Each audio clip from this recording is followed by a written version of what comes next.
ضلالة في النار.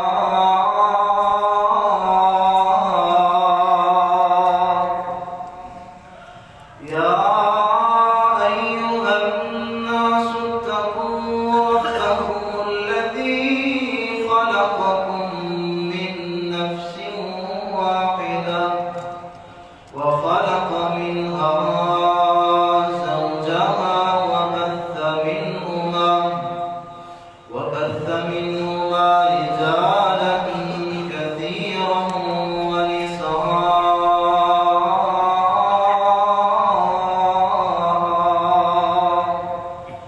واتقوا الله الذي تساءلون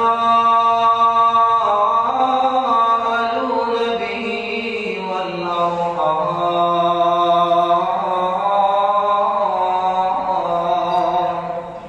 إن الله كان عليكم رقيبا.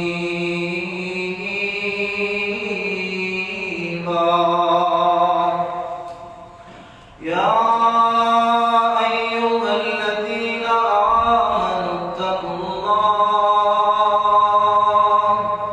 حق تقاته ولا تموتن إلا وأنتم مسلمون.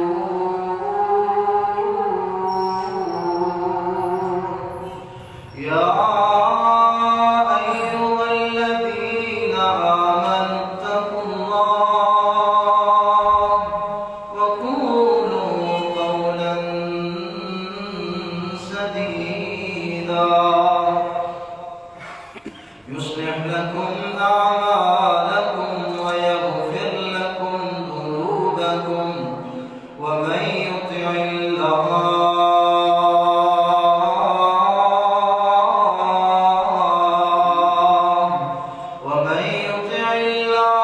ورسوله فقد فاز فوزا عظيما.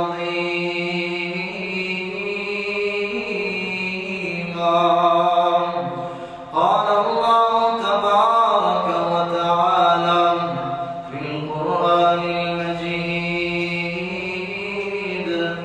والفرقان الحميد مثل الذين ينفقون أموالهم في سبيل الله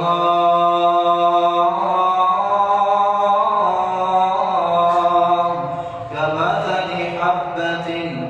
أنبتت 7 سنابل في كل سنبلة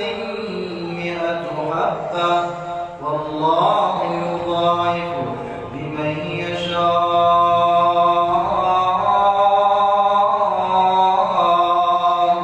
والله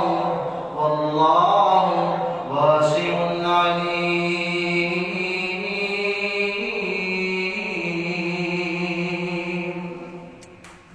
صدق اللہ العظیم. ہر قسم کی حمد و ثنا، تکبیرات، تمجیدات، تحلیلات، تسبیحات اس اللہ وحدہ لا شریک کی ذات کے لیے جو ہم سب کا خالق ہے، مالک ہے، رازق ہے، داتا ہے، گنج بخش ہے، رنج بخش ہے، بگڑیاں بنانے والا ہے، عزت و ذلت کا مالک ہے، اولاد کی نعمت سے نوازنے والا ہے، اس نیلے آسمان کو پیدا کرنے والا ہے، تمام جہانوں کا خالق و مالک ہے، ان گنت بے شمار لاتعداد بے حد و حساب، ریت کے ذرات سے زیادہ، پانی کے قطرات سے زیادہ، تاروں کی تعداد سے زیادہ درود و سلام آقا نامدار سید الرسل، ختم الرسل، ساقی کوثر، شافی محشر، ہادی رسل، امامنا فی الدنیا و امامنا فی الآخرہ و امامنا فی الجنہ انشاءاللہ جناب محمد رسول اللہ صلی اللہ علیہ وسلم کی ذات اطہار پر کروڑا رحمت نازل ہوں صحابہ کرام پر، تابعین اعظام پر،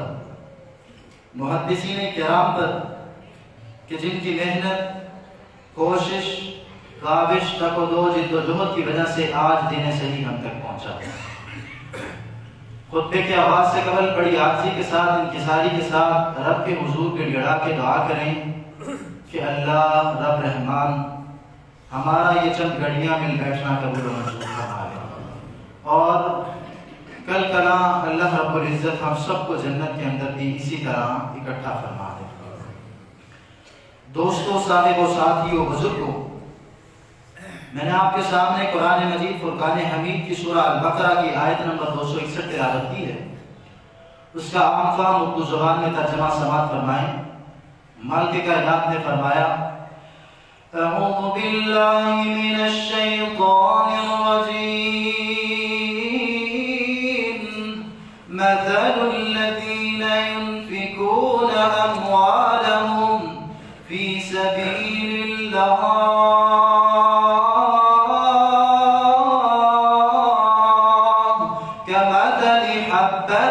أنبتت 7 سنابل في كل سنبلة 100 حبة والله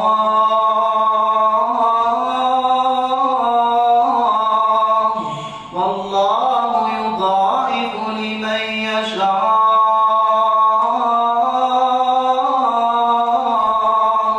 والله واسع عليم۔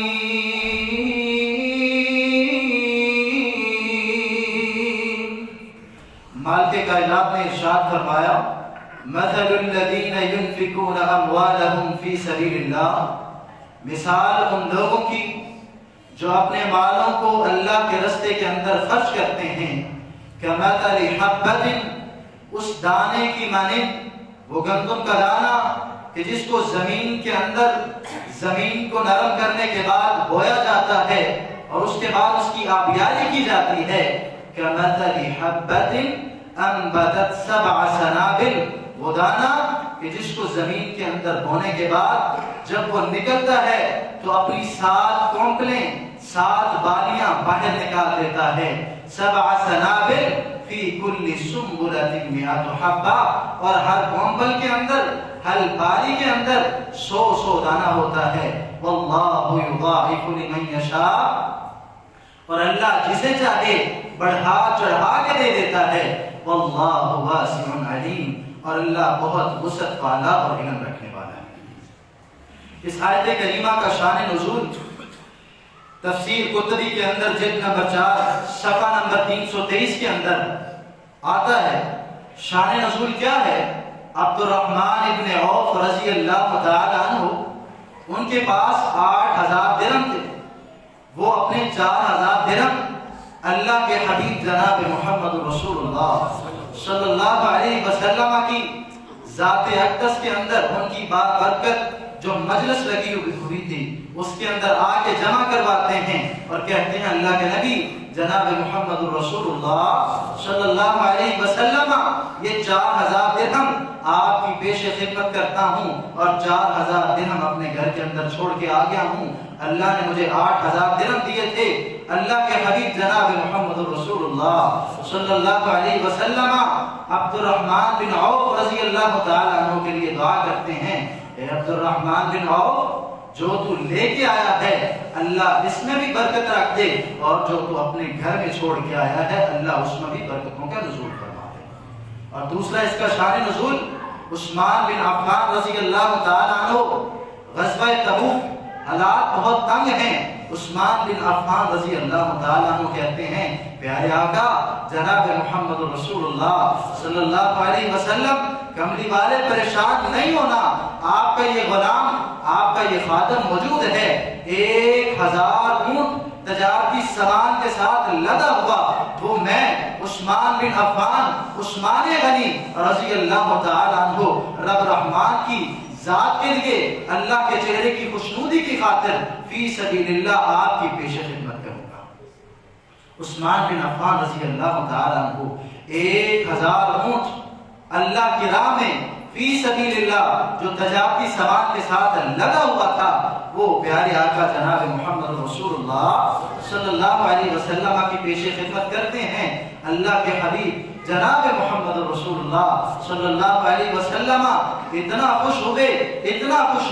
کہنے لگے یا اللہ، اپنے ہاتھوں کو اٹھا کے کہنے لگے اے اللہ میں عثمان سے راضی ہوں، تو بھی عثمان سے راضی ہو جا۔ اللہ اکبر کبیرہ۔ یہ آپ اس آیت کا شان نزول ہے۔ میرے بھائیو، آج گفتگو کرنا چاہتا ہوں انفاق فی سبیل اللہ اور زکوٰۃ کے اوپر۔ دعا کریں کہ اللہ رب الرحمن مجھے حق سچ بیان کرنے کی توفیق عطا فرمائے، اور جو بیان کروں اللہ تعالیٰ ہم سب کو اس پہ عمل کرنے والا بنا دے۔ صدقہ، انفاق فی سبیل اللہ، اللہ کے راستے کے اندر دینا، اللہ کے چہرے کی خوشنودی کے لیے دینا، رب رحمان کو راضی کرنے کے لیے دینا، یہ کوئی معمولی عمل نہیں ہے۔ اللہ کے حبیب جناب محمد رسول اللہ صلی اللہ علیہ وسلم بخاری کی شرح کرمانی جلد 7 ہے، صفحہ نمبر 162 ہے، حدیث نمبر 1410 ہے۔ اللہ کے حبیب جناب محمد رسول اللہ صلی اللہ علیہ وسلم کے حدیث ابو ہریرہ رضی اللہ تعالیٰ عنہ بیان کرنے والے ہیں، کہتے ہیں اے لوگو سن لو، صدقہ کرنا کوئی معمولی بات نہیں۔ صدقہ رب رحمان کو اتنا پسند ہے کہ تم میں سے کوئی ایک شخص کھجور کا ایک ٹکڑا، پوری کھجور بھی نہیں، کھجور کا ایک ٹکڑا رب رحمان کی رضا کے لیے رب کے راستے کے اندر دیتا ہے، اللہ کو وہ ٹکڑا کھجور کا دیا ہوا وہ صدقہ جو اللہ کی راہ میں دیا جاتا ہے، اللہ کو اتنا پسند آتا ہے، اتنا پسند آتا ہے کہ اللہ اس کو اپنے دائیں ہاتھ مبارک میں لیتے ہیں اور اس کی پرورش کرتے ہیں۔ کما یربی احدکم فلوہ حتی تکون مثل الجبل، جس طرح تم میں سے کوئی ایک بندہ اپنے گھوڑی کے بچے کی پرورش کرتا ہے۔ پہلے گھوڑی کا بچہ بہت زیادہ اس کو گالیاں دی جاتی تھی، اس کی بہت خاطر مدارت کی جاتی تھی۔ اللہ کے حبیب جناب محمد رسول اللہ صلی اللہ علیہ وسلم نے فرمایا کہ جس طرح تم میں سے کوئی ایک بندہ اپنے بچھیرے کی، گھوڑی کے بچے کی، جس کو عربی کے اندر قلوب کہا جاتا ہے، جس طرح اس کی راکھی کرتا ہے، جس طرح اس کو دانا بھنکا ڈالتا ہے، کبھی چوکر، کبھی دال، کبھی بنڈا، کبھی کوئی چیز اس کی خدمت کرتا ہے، اس لیے کہ اس کو اللہ کے راہ کے اندر میں نے لے کے جانا ہے، جہاد فی سبیل اللہ میں یہ میرا معاون ثابت ہوگا، اللہ کی راہ میں جب میں جاؤں گا تو یہ میرے اعمال جو ہیں اس کے اندر نیکیوں میں اضافے کا سبب بنے گا، وہ اس کی خدمت کرتا ہے۔ بالکل اسی طرح اللہ کو وہ کھجور کا دیا ہوا ایک ٹکڑا اتنا پسند آتا ہے، اللہ اس کی اتنی پرورش کرتے ہیں، اللہ اس کی اتنی قدر کرتے ہیں، اللہ اس کی پرورش کرتے رہتے ہیں حتی تکون مثل الجبل، یہاں تک کہ وہ کل قیامت والے دن جب نامہ اعمال اس کے سامنے کیا جائے گا وہ پہاڑ کی مانند اس کے سامنے پیش کر دیا جائے گا، اور وہ بندہ کہے گا اللہ میں نے تو ایسا کوئی بڑا عمل نہیں کیا، یہ کہاں سے آ گیا؟ تو اللہ کے حبیب جناب محمد رسول اللہ صلی اللہ علیہ وسلم نے فرمایا کہ اس وقت اللہ اس کو یاد کروائیں گے کہ وہ ایک کھجور کا ٹکڑا جو تو نے میری رضا کی خاطر مجھے راضی کرنے کے لیے محنت کرنے کے بعد تو نے رب رحمان کی رضا کے لیے رب کے راستے کے اندر دیا تھا، اللہ نے اس کی اتنی قدردانی کی ہے کہ آج وہ تیرے سامنے پہاڑ کی مانند ہے۔ اللہ اکبر کبیرہ۔ میرے بھائیوں، ایک آدمی صحرا کے اندر سفر کر رہا تھا، مسلم شریف کے اندر روایت موجود ہے، جلد نمبر 9 ہے، صفحہ نمبر 91 ہے، روایت نمبر 2984 ہے۔ صحرا کے اندر سفر کرتا جا رہا ہے، آگے بڑھ رہا ہے، اچانک آواز آتی ہے، اوپر بدریاں ہیں، آواز آئی اس کی حدیقت فلاں، جاؤ فلاں کے باپ کو جا کے پانی پلا کے آ جاؤ۔ وہ بدریاں جمع ہیں، اس میں سے ایک بدری جو ہے وہ اپنا راستہ جو ہے وہ الگ کرتی ہے اور جا کے ایک چٹیل جو پہاڑی تھی اس کے اوپر جا کے برس دیتی ہے، اور وہاں سے وہ چشمے کی شکل میں، وہ ایک نالے کی شکل میں وہ پانی بہتا بہتا وہ رواں ہو جاتا ہے، وہ وہاں سے چلنے لگ جاتا ہے۔ وہ بندہ کہ جس نے آواز سنی تھی اس کی حدیقت فلاں، جاؤ فلاں کے جا کے باغ کو پانی پلا کے آؤ، وہ بندہ پیچھا کرنے لگ جاتا ہے، پیچھا کرتے جاتا ہے، آگے جا کے کیا دیکھتا ہے کہ ایک بندہ وہ اپنی کسی لیے وہاں پہ وہ پانی کا جو نالا ہے اس کو صاف کر رہا ہے، اپنے باغ کی طرف پانی کو موڑ رہا ہے، اور جا کے وہ بندہ کہ جس نے آواز کو سنا ہوتا ہے جا کے پوچھتا ہے اے اللہ کے بندے اپنا نام تو بتا، وہ بندہ کہتا ہے میرا نام فلاں ہے، وہ بندہ کہتا ہے ہاں ہاں یہ وہی نام ہے جو میں نے بدریوں سے اللہ رب العزت نے اپنی قدرت کاملہ کے ذریعے جو آواز سنائی تھی کہ اس کی حدیقت فلاں کے باغ کو جا کے پانی پلا کے آؤ، یہ وہی بندے کا نام ہے۔ جا کے پوچھنے لگا کہ میں نے ابھی ایک آواز سنی ہے، اس سے یہ آواز آئی کہ فلاں کے باغ کو جا کے پانی پلا کے آ جاؤ، اے بندے مجھے بتاؤ کہ تیرا عمل کیا ہے۔ وہ بندہ کہنے لگا اچھا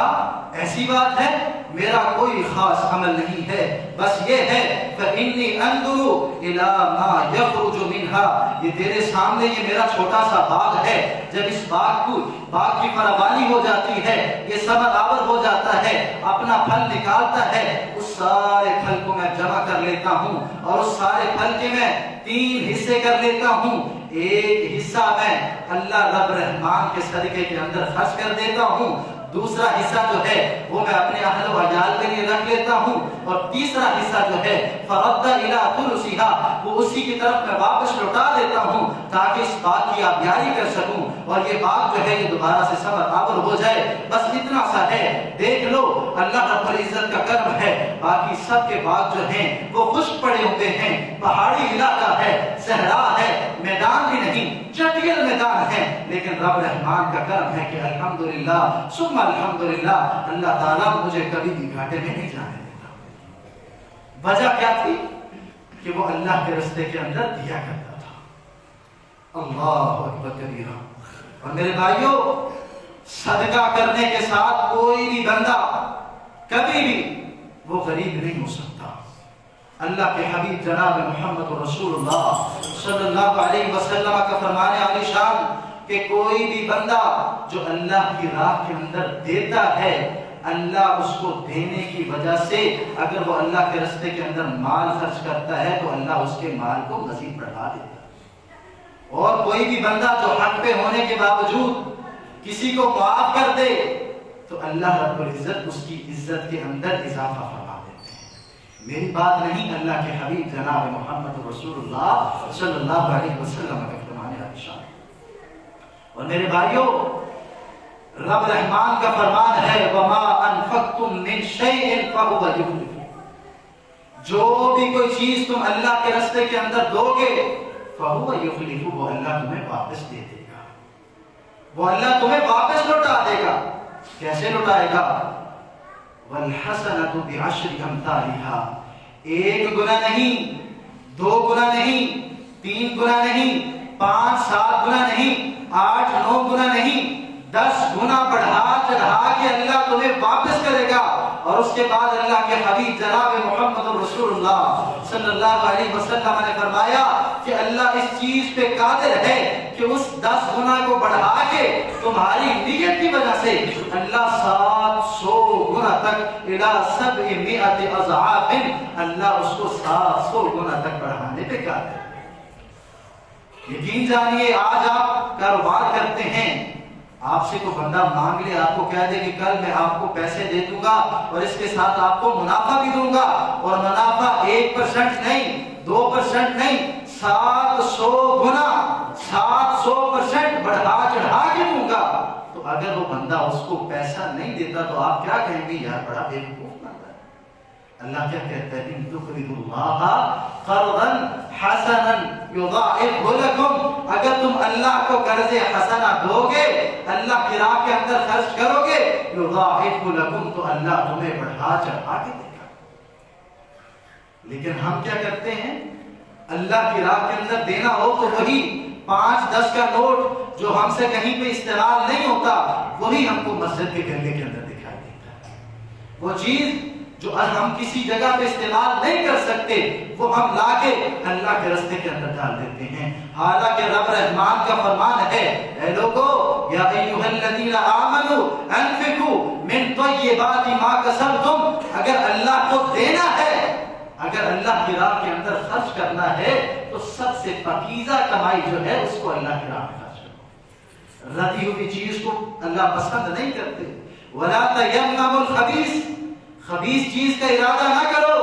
وہ خبیث چیز، وہ ردی ہوئی چیز کہ جس کو تم اپنے لیے پسند نہیں کرتے وہ تم اللہ کے راستے میں دے دیتے ہو۔ اللہ اکبر کبیرہ۔ میرے بھائیو، اللہ کے حبیب جناب محمد رسول اللہ صلی اللہ علیہ وسلم پہ آیت مبارکہ نازل ہوتی ہے، صحابہ کرام رضوان اللہ علیہم اجمعین، ایسے ہی اللہ رب العزت نے ان کو ایسی ڈگریاں نہیں دے دی، کہیں پہ اللہ نے ان کو اولئک هم المفلحون، اولئک هم الفائزون، اولئک هم الراشدون، اولئک هم المؤمنون حقا، اولئک هم الصدیقون، اللہ نے ایسے ہی اتنے تمغے، اتنے امتیازات نہیں دے دیے۔ وجہ یہ تھی کہ اگر کوئی بھی آیت مبارکہ نازل ہوتی تو اس کی عملی تفسیر جو تھے وہ صحابہ کرام رضوان اللہ علیہم اجمعین کو کرتے تھے۔ آئیے آیت نازل ہوتی ہے، مالک آیت نازل کرتے ہیں لن تنالوا البر حتى تنفقوا مما تحبون، تم نیکی کو نہیں پہنچ سکتے جب تک تم اپنی سب سے محبوب چیز جو ہے وہ اللہ کے راستے کے اندر خرچ نہ کرو۔ آیت نازل ہوگی، صحابہ میں تڑپ پیدا ہوگی۔ ابو طلحہ انصاری رضی اللہ تعالیٰ عنہ مالدار صحابی ہیں، ان کو اپنا ایک باغ بڑا محبوب ہوتا ہے، باغ ایسا کہ مسجد نبوی کے بالکل سامنے،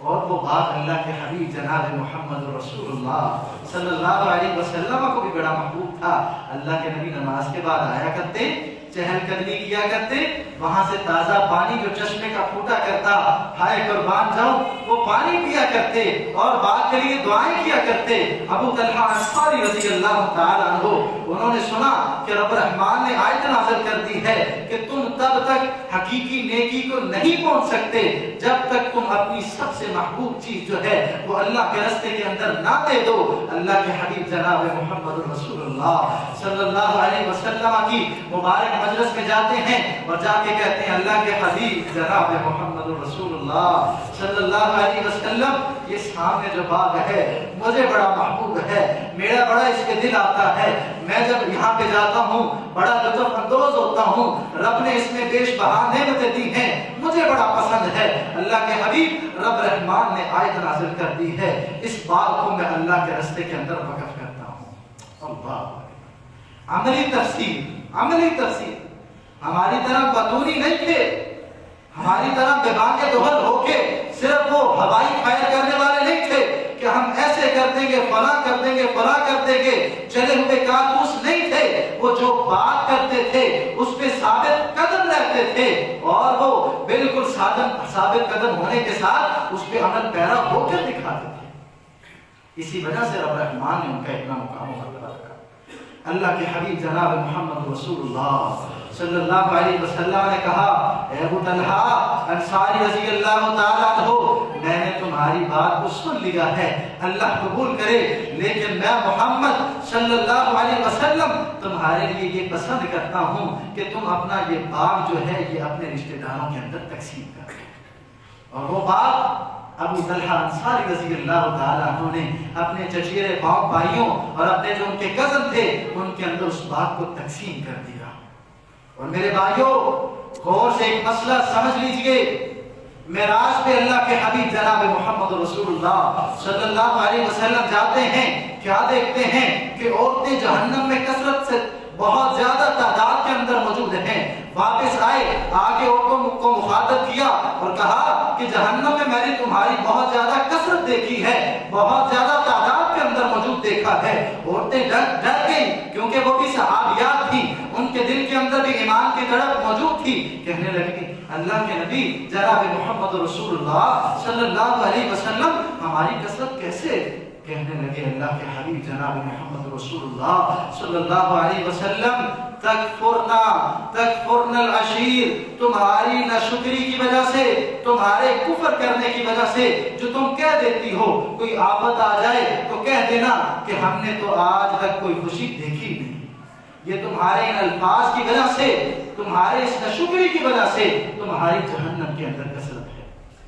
اور دوسرا، تم مالوں کو سنبھال کے رکھتی ہو، اس وجہ سے جہنم کے اندر تمہاری کثرت دیکھی ہے۔ عبداللہ بن مسعود رضی اللہ تعالیٰ عنہ، ان کی زوجہ محترمہ، وہ جاتی ہیں اپنے کنگن کو اٹھاتی ہیں، اللہ کے حبیب جناب محمد رسول اللہ صلی اللہ علیہ وسلم کی مبارک مجلس کے اندر آنے کے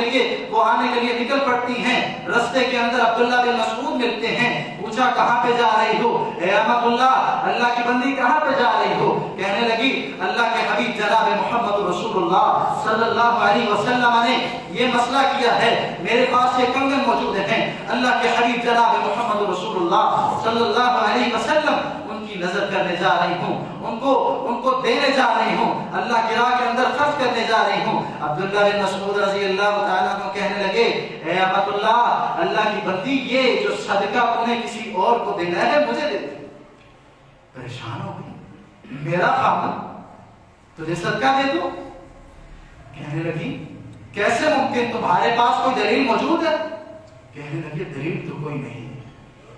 وہ صحابیہ اللہ کے حبیب جناب محمد رسول اللہ صلی اللہ علیہ وسلم کے پاس جاتی ہیں، جا کے پوچھتی ہیں اللہ کے حبیب یہ مسئلہ ہے، مجھے بتائیے میں کیا کروں، مجھے مشورہ دیجئے۔ اللہ کے حبیب جناب محمد رسول اللہ صلی اللہ علیہ وسلم نے اپنی نبوت والی سچی زبان سے کہا اے اللہ کی بندی، اگر تو یہ اپنا صدقہ اپنے خامن کو دے دیتی ہے تو اللہ تجھے دورا ثواب دے گا۔ آج غور کیجئے، وہ صدقہ جو ہم غیروں کو دیتے ہیں، وہ صدقہ جو ہم فاؤنڈیشن کے اندر جا کے جمع کروا دیتے ہیں، وہ صدقہ جو ہم فلاں تنظیموں کو دے دیتے ہیں، ذرا دیکھیے اپنی گلی محلے کے اندر آپ کو وہ لوگ موجود دکھائی دیں گے کہ جن کے گھر میں ایک وقت کا کھانا بھی تیار نہیں ہوتا، لیکن اپنے عزت نفس کی خاطر، اپنے آپ کی جو عزت نفس ہے وہ مجروح نہ ہو جائے، اس کی وجہ سے وہ اپنا ہاتھ نہیں پھیلاتے۔ دیکھیے ان لوگوں کو اور جا کے ان کو صدقہ دیجئے، زکوٰۃ دیجئے، فطرانہ دیجئے، عشر دیجئے۔ اگر وہ آپ کے رشتہ دار ہیں تو اللہ آپ کو دورا اجر دے گا، ایک صدقے کا اجر اور دوسرا صلہ رحمی کا اجر۔ اللہ اکبر کبیرہ۔ میرے بھائیوں، اللہ کے حبیب جناب محمد رسول اللہ صلی اللہ علیہ وسلم کا فرمان عالی شان، اللہ کے حبیب نے کہا ما من یوم یصلح العباد، کوئی بھی دن اس دنیا کائنات کے اوپر ایسا طلوع نہیں ہوتا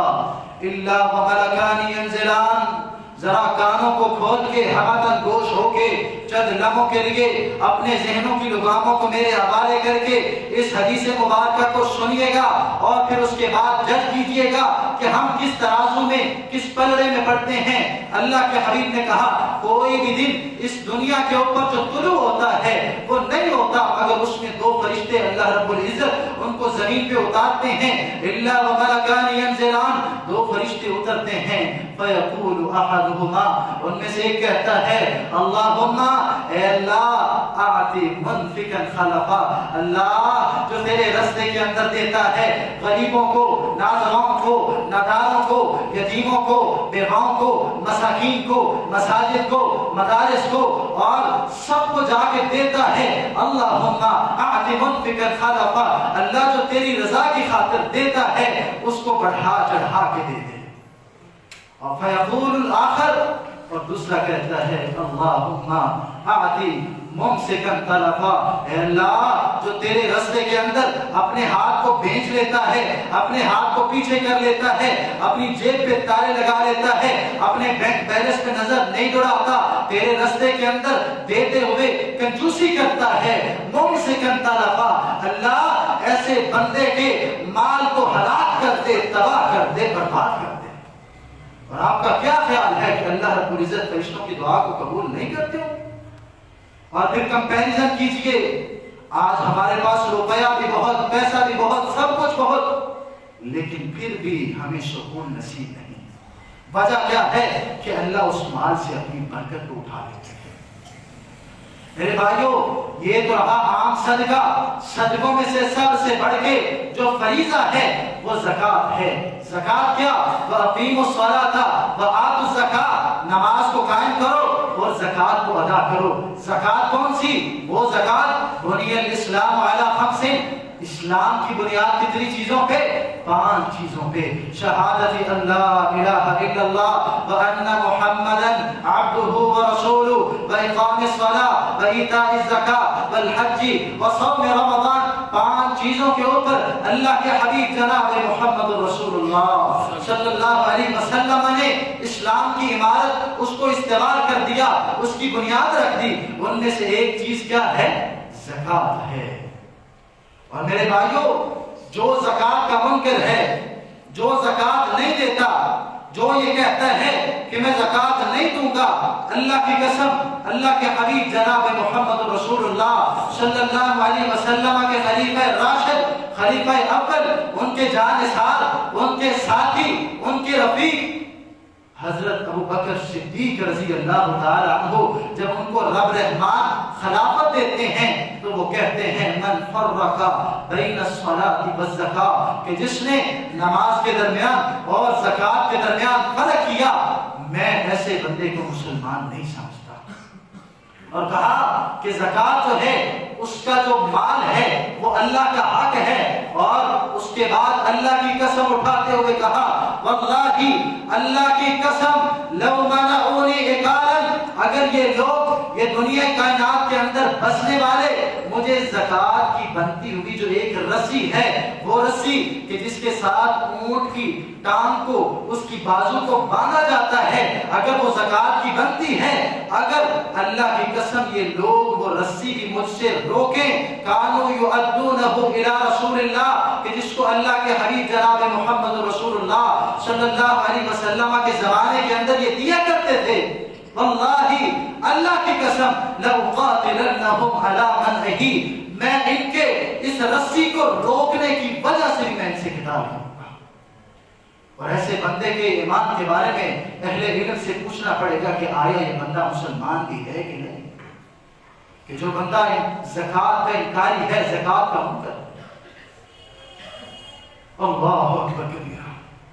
اللہ کے حبیب جناب محمد رسول اللہ صلی اللہ علیہ وسلم نے فرمایا امرت ان اقاتل الناس حتی یشہدوا ان لا الہ الا اللہ وان محمد رسول اللہ، کہ مجھے حکم دیا گیا ہے کہ میں ان سب لوگوں سے قتال کروں یہاں تک کہ یہ اللہ کا اقرار کر لیں، میرا اقرار کر لیں، اور اس کے بعد زکوٰۃ دینے لگ جائیں، اور جب یہ زکوٰۃ دینے لگ جائیں گے تو پھر اس کے بعد عصموا منی دماءہم واموالہم، تو پھر اس وقت یہ اپنی جانیں بھی مجھ سے بچا لیں گے، اپنے اموال بھی بچا لیں گے۔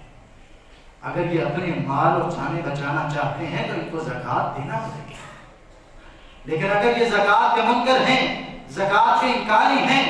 تو اللہ کے حبیب جناب محمد رسول اللہ، وہ اللہ کے حبیب، وما ارسلناک الا رحمۃ للعالمین، جو کسی حجر کو، کسی شجر کو، کسی بندے کو، کسی گونگے کو، کسی بولنے والے کو، کسی یہودی کو، کسی مسلمان کو ضرر دینا پسند نہیں سمجھتے، ضرر دینا پسند نہیں کرتے، ضرر نہیں دیتے، تکلیف نہیں دیتے، وہ اللہ کے حبیب کہہ رہے ہیں امرت ان اقاتل الناس، مجھے حکم دیا گیا ہے کہ میں ایسے بندوں کے ساتھ لڑائی کروں۔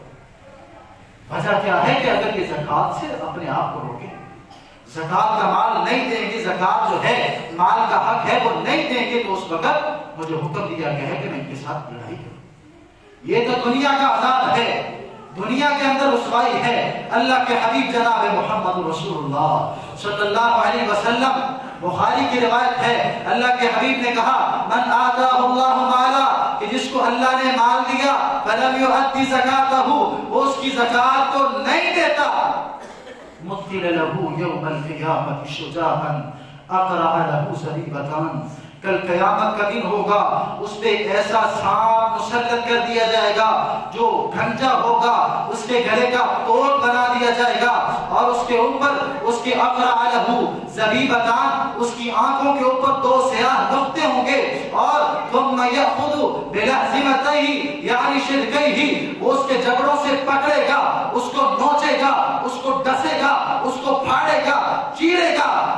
گا ثم یقول انا مالک انا کنزک، اے بندے میں ہوں وہ تیرا مال کہ جس کو تو چھپا چھپا کے رکھا کرتا تھا، میں ہوں وہ تیرا کنز، میں ہوں وہ تیرا خزانہ کہ جس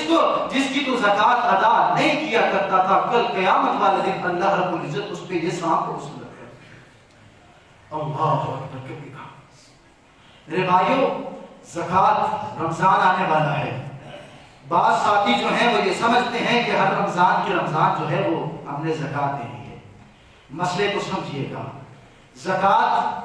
ایک مسلمان کے اوپر فرض ہے جب وہ صاحب نصاب بن جائے، اور زکوٰۃ کے لیے شرائط ہیں، ایک وہ صاحب نصاب ہو، اور دوسرا اس کے اوپر 1 سال گزر گیا ہو، اس پیسے کے اوپر، اس روپے کے اوپر 1 سال کا عرصہ گزر گیا ہو۔ ابھی ضروری نہیں کہ آپ نے وہ زکوٰۃ جو ہے وہ آپ نے رمضان کے اندر ہی دینی ہے، جب اس کا سال مکمل ہو جائے اس نصاب والے پیسے کا تو آپ اس کی زکوٰۃ نکال سکتے ہیں۔ لیکن بعض حضرات وہ زیادہ پسند کرتے ہیں کہ نیکی کے دن ہیں تو اللہ رب العزت ان کی نیتوں سے اچھے طریقے سے واقف ہے، اللہ ان کو ان کی نیتوں کے موافق اللہ رب العزت ان کو اجر دے گا۔ لیکن مسئلے کی بات کیا ہے، 1 سال گزر جائے اور صاحب نصاب بندہ ہو تو وہ اپنا جو مال ہے اس کی زکوٰۃ نکالے گا، اور زکوٰۃ کیا ہے، 2.5%۔ بات کو سمجھیے، اگر کسی کے پاس 7.5 تولہ جو سونا موجود ہے یا 52.5 تولہ چاندی موجود ہے اور اس کے اوپر 1 سال کا عرصہ گزر چکا ہے تو اس کی وہ 2.5% زکوٰۃ ادا کرے گا۔ ابھی 7.5 تولہ جو سونا آج جدید جو پیمانہ نکلا ہے اس کے مطابق 85 گرام کسی کے پاس سونا ہو، 85 گرام سونا ہو یا 595 گرام چاندی ہو تو اس کے اوپر 1 سال کا عرصہ گزرنے کے بعد اس کے اوپر زکوٰۃ کیا ہو جاتی ہے، فرض ہو جاتی ہے۔ لیکن ایک تو یہ زکوٰۃ کا مسئلہ سونے چاندی کے اوپر 85 گرام ہو، 1 سال کا عرصہ گزر گیا ہو تو اس کے اوپر زکوٰۃ فرض ہوگی۔ اور یہ جو ہیلے بہانے کرتے ہیں کہ 1 مہینہ پہلے بندہ جو ہے وہ اپنی بیگم کو ہبہ کر دیتا ہے، بیگم جو ہے وہ اپنے بندے کو ہبہ کر دیتی ہے تاکہ اس کے اوپر جو ہے وہ زکوٰۃ واجب نہ ہو، ایسا کرنا اللہ پسند نہیں کرتے، اللہ سخت عذاب نہیں کرتے۔ اللہ کے حبیب جناب محمد رسول اللہ صلی اللہ علیہ وسلم کی صحیح حدیث ہے کہ جو بندہ اپنے مال کی، اپنے سونے چاندی کی زکوٰۃ نہیں دیتا، ایک صحابیہ انہوں نے اپنے ہاتھوں کے اندر کنگن پہنے ہوئے تھے تو اللہ کے حبیب نے کہا کہ تم پسند کرتے ہو کہ اللہ تمہیں کل قیامت والے دن آپ کے کنگن پہنائے؟ اللہ اکبر، وہ مال کہ جس کی زکوٰۃ ادا نہیں کی جاتی، وہ سونا وہ چاندی جس کی زکوٰۃ ادا نہیں کی جاتی، کل قیامت والے دن اللہ اس کو آگ کی شکل دے گا۔ اور دوسرا، قاضی کرنسی چلتی ہے، روپیہ، پیسہ، ریال، ڈالر، درہم، دینار، یہ ساری چیزیں جب وہ اس قیمت کے برابر ہو جائیں، 7.5 تولہ سونا جو ہے اس کے برابر ہو جائے، کیونکہ اصل جو ہے ابھی چاندی جو ہے وہ اصل نہیں رہ گئی، ابھی لوگوں کی، ملکوں کی جو آپس میں تجارت ہوتی ہے وہ کس چیز کے اوپر ہوتی ہے، سونے کے اوپر، کہ فلاں ملک کے پاس کتنا سونا ہے، فلاں کے پاس کتنا سونا ہے، اور اصل جو ہے وہ کیا ہے، سونا ہے۔ آپ پیسہ نکالیں اس کے اوپر بھی لکھا ہوتا ہے کہ حامل حاضہ کو اس کی ڈیمانڈ پہ،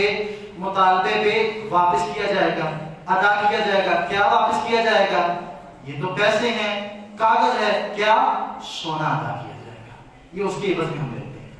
تو جب یہ روپیہ، یہ پیسہ جو ہے اس سونے کی مقدار کو اتنے پیسوں کا بن جائے تو اس وقت اس کے اوپر زکوٰۃ واجب ہو جاتی ہے، جب اس پیسے کے اوپر 1 سال کا عرصہ گزر جائے۔ اور آپ نے کرنا کیا ہے کہ جتنی بھی آپ کے پاس اماؤنٹ ہے، اگر وہ 7.5 تولہ سونا جتنی اماؤنٹ اس کی بنتی ہے اس اتنی بن جائے یا اس سے بڑھ جائے تو جتنی رقم آپ کے پاس موجود ہے اس کو آپ نے 40 پہ تقسیم کر دینا ہے، جو رقم آپ کے پاس آ جائے جواب میں وہ آپ کی زکوٰۃ ہوگی۔ ابھی وہ بندہ کہ جو مارکیٹ میں کام کر رہا ہے اور اس کا پیسہ جو ہے وہ بکھرا ہوا ہے، بڑا عام سوال کیا جاتا ہے، وہ کیا کرے؟ وہ مقروض بھی ہے اور اس نے کسی سے قرضہ لینا بھی ہے، تو وہ بندہ جب اس کے پاس اس کی اماؤنٹ جو ہے وہ اتنی ہو جائے کہ وہ سونے کے 7.5 تولہ سونا جو ہے اس کو آپ نے اصل بنانا ہے، جب اتنی وہ ہو جائے، اس کے اوپر 1 سال کا عرصہ گزر جائے اور اس کے اوپر زکوٰۃ جب اس نے دینی ہو تو جہاں جہاں سے پیسے آنے کی امید ہو، قرضہ جہاں جہاں سے ملنے کی امید ہو، اس کو ایڈ کرے گا اور اس کے بعد جو قرضہ اس نے دینا ہے اس کو مائنس کرے گا، اور مائنس کرنے کے بعد جو اماؤنٹ اگر اس کے پاس اتنی بچتی ہے کہ وہ 7.5 تولہ سونا اس کے برابر یا اس سے بڑھ جاتی ہے تو اس کو 40 پہ تقسیم کر دے گا، وہ اس کی زکات بن جاتی ہے۔ سیدھا سا مسئلہ۔ اور دوسرا، شیئر خریدے جاتے ہیں آج کل، تو کمپنی جو ہے شیئر خریدے جاتے ہیں، شیئر ہولڈر لوگ ہوتے ہیں، اس کا بھی یہی مسئلہ بالکل سیم کہ اگر وہ 7.5 تولہ کے برابر ہو جاتے ہیں اس کے شیئر اور اس کے اوپر 1 سال کا عرصہ گزر جاتا ہے تو پھر وہ اپنی زکات ادا کرے گا ان شیئرز کے اوپر۔ اگر کمپنی ادا کر دیتی ہے تو بہت اچھا، لیکن اگر کمپنی ادا نہیں کرتی تو جو شیئر اس نے خریدے ہوئے ہیں اور اس کے شیئر جو ہیں وہ اس قیمت کو پہنچ جاتے ہیں کہ وہ 7.5 تولہ سونا جو ہے اس کے برابر یا اس سے بڑھ کے ہیں اور اس کے اوپر 1 سال کا عرصہ گزر گیا ہے تو اس میں کی زکات کیا ہو جاتی ہے؟ واجب ہو جاتی ہے۔ 2-4 منٹ اوپر ہو جائیں گے معذرت کے ساتھ۔ اور تیسرا جو مین کہ لوگ جو ہیں وہ زمینیں خریدتے ہیں، اس کے اوپر کیا کرنا چاہیے؟ 2 چیزیں آپ سمجھ لیں۔ اگر کوئی بندہ اپنے استعمال کے لیے، اپنی زراعت کے لیے، اپنی کھیتی باڑی کے لیے، کاشتکاری کے لیے، اپنے رہن سہن کے لیے چیز خریدتا ہے، کوئی زکات نہیں۔ اگر کوئی اچھی گاڑی خریدتا ہے، جتنی مرضی مہنگی خرید لے اپنے استعمال کے لیے، کوئی زکات نہیں۔ جو چیز آپ نے اپنی ذات کے لیے خریدنی ہے وہ چاہے کروڑوں میں ہو، اربوں خربوں میں ہو، جب اس کی آپ تجارت نہیں کر رہے اور تجارت کی نیت سے آپ نے اس کو خریدا بھی نہیں تو اس کے اوپر کوئی زکات نہیں۔ لیکن اگر کوئی بندہ تجارتی پرپس کے لیے کہ اس کو میں نے سیل پرچیز میں، اس کو میں نے انویسٹ کرنا ہے، سیل پرچیز کرنی ہے، پراپرٹی ہے، اس کو آگے میں بیچوں گا، لوں گا، دوں گا، تو وہ اگر جو چیز کو لے رہا ہے اگر وہ اتنی اماؤنٹ بنتی ہے کہ وہ 7.5 تولہ سونا جو ہے اس کے برابر بن جاتی ہے تو اس پہ زکات کیا ہو جاتی ہے؟ 1 سال کے گزرنے کے بعد واجب ہو جاتی ہے، فرض ہو جاتی ہے، اور وہ اس کی 2.5% جو 40واں حصہ بنتا ہے وہ اس کی زکات دے گا۔ اور اگلا سوال کیا جاتا ہے کہ بندے لے لیتے ہیں، کئی چیزیں لے لیتے ہیں، جی گھر ہم نے لے لیا لیکن تجارتی پرپس کے لیے نہیں لیا، گھر کے اخراجات نہیں چل رہے تھے، زمین موجود تھی، گھر موجود تھا، اس کو کرائے پہ دے دیا، ابھی کیا کرنا ہے؟ تو میرے بھائیوں اگر وہ تجارتی پرپس کے لیے نہیں لیا، آپ نے اپنی ذاتی رہائش کے لیے لیا تو پھر اس کے اوپر کوئی زکات نہیں۔ لیکن اگر اس کا کرایہ جو ہے وہ اتنا ہو جاتا ہے کہ وہ 7.5 تولہ سونا کے برابر ہو جائے اور اس کے اوپر 1 سال کا عرصہ گزر جائے تو اس کے کرائے کے اوپر بھی زکات ہوگی۔ وہ کرائے کے مدمد ہیں، وہ دکان ہو، پلاٹ ہو، کوئی بھی چیز ہو، وہ آپ اگر تجارتی پرپس کے لیے کر رہے ہیں تو اس کے اوپر زکات ہے، لیکن اگر آپ تجارتی پرپس کے لیے نہیں کر رہے، اپنی ذاتی رہائش کے لیے کر رہے ہیں، کوئی مجبوری آنے کی وجہ سے آپ اس کو کرائے پہ دے دیتے ہیں، رینٹ پہ دے دیتے ہیں، رینٹ آؤٹ کر دیتے ہیں، تو پھر آپ اگر وہ اماؤنٹ اتنی بن جاتی ہے تو آپ اس پہ زکات دینے کے اہل ہیں۔ اور اگلا، فیکٹریاں لگائی ہوتی ہیں لوگوں نے، صنعتی آلات اور جتنی بھی مشینری ہوتی ہے ان کے اوپر کوئی زکات نہیں، ان کے اوپر کوئی زکات نہیں ہے، لیکن ان سے جو پروڈکٹ بنائی جاتی ہے اس کے اوپر اگر وہ پروڈکٹ جو ہے اس سے چیز تیار کی جاتی ہے، اگر وہ اتنی بن جائے کہ وہ 7.5 تولہ سونا کے برابر ہو جائے تو اس کے اوپر زکات کیا ہو جاتی ہے؟